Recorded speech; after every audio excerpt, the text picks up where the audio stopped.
Doctor Arvind Tiwari, urologist, andrologist and sexologist. मैं आपको बताना चाहता हूँ कि जो प्रोस्टेट होती है ये एज के हिसाब से बढ़ने लगती है। यूजली 50 to 60 के बाद बढ़ने लगती है और ये बिनाइन कंडीशन होती है, मीन्स नॉन कैंसरस कंडीशन होती है।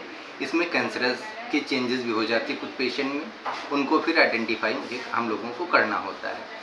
अब रही बात सिम्टम की, सिम्टम इसमें ऐसे होते हैं, कुछ इरिटेटिव होते हैं और कुछ ऑब्स्ट्रक्टिव होते हैं। इरिटेटिव में पेशाब बार बार जाना, रुक रुक के होना, पतली धार से होना, बार बार जाना, पेशाब एकदम से निकल जाना, और पेशाब ऑब्स्ट्रक्टिव में स्ट्रेन करना, ताकत लगाना, पेशाब ठीक से ना होना, पतली धार से होना और बहुत देर तक टाइम ज़्यादा लगना, ये सिम्टम्स होते हैं। जलन हो रही है, इन्फेक्शन हो रहा है, तो फिर आपको डॉक्टर को दिखाना चाहिए।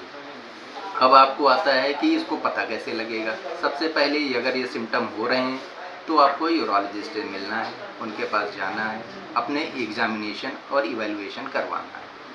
अब इसकी जांचों में यूजुअली हम लोग यूरिन की जांच, एक अल्ट्रासाउंड करवाते हैं, एक धार की जांच, पेशाब की धार की जांच यूरोफ्लोमेट्री होती है वो करवाते हैं, और एक PSA करवाते हैं, ये देखने के लिए कोई कैंसरस चेंजेस तो नहीं है। अब रही बात हमारी ट्रीटमेंट जब हम लोग इवैल्यूएशन के बाद ये देख लेते हैं कि हमें दवा से ठीक होगा या हमें सर्जरी करनी पड़ेगी। यूजुअली पहले हम लोग दवा से ही शुरू करते हैं, दवा से भी ज़्यादातर सिम्टम हमारे रिलीफ हो जाते हैं, और फिर अगर उससे आराम नहीं होता है तो फिर हमें सर्जिकल ऑप्शन भी देना पड़ता है। दवा से भी बहुत ज़्यादा आराम मिल जाती है। सबसे इम्पोर्टेंट चीज़ ये होती है कि इसको इग्नोर नहीं करना है। जो आप बार बार रात में जाते हैं, उठ के जाते हैं, नींद नहीं आती है, ओल्ड एज में आप जाते हैं, रात में उठ के कई बार जाते हैं, नींद नहीं आती, गिर जाते हैं, फ्रैक्चर हो जाता है, तो ऐसे केस में आपको इवैल्यूएट हो जाते हैं, दवा लेते हैं, आप बिल्कुल ठीक हो जाते हैं, नॉर्मल लाइफ स्टाइल हो जाती है। तो आपको ये करना है,